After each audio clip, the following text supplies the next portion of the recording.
All right, so the next one here, Trump says that the U.S. cannot cut military spending now. President Trump said in an interview that aired Sunday that he would like to cut military spending but could not do it now. The president denied that he said he wanted to cut military spending despite his recent suggestions that the U.S., Russia, and China could work out a three-way deal to slash their military budgets in half. He said, quote, I never said cut, not in these days. I'd love to cut defense spending, but not now because you have China, you have Russia, you have a lot of problems out there, end quote. And I mean, I know I've covered Trump calling for this deal with China and Russia to cut military spending and Putin saying he's open to the idea of everybody cutting their military budget in half. But realistically, is that going to happen? I say there's virtually no chance, unfortunately.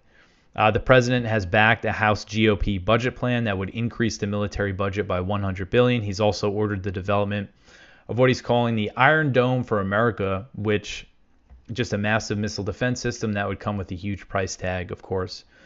In this interview that he did with Fox News, he did acknowledge that he's been talking about the cost and the risk of nuclear weapons. It does seem like this is something that's kind of always on his mind. He said, quote, what I have said is that we spend a lot of money on nuclear missiles, nuclear weapons. The level of destruction is beyond anything that you can even imagine. It's just bad that everybody has to spend all this money on something that if it's used, it's probably going to end the world, end quote. He suggested several times that the U.S., he could work out a deal with Russia and China to denuclearize. And I really hope that this diplomacy with Russia leads to arms control talks because the state of arms control is very bad right now.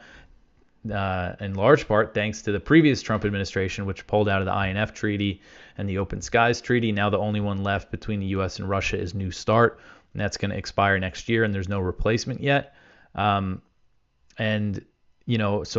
again, hopefully some arms control talks happen, because if they don't, then we're just going to keep going on this path. And, the Iron Dome for America, if they actually do that, that could just start a new arms race.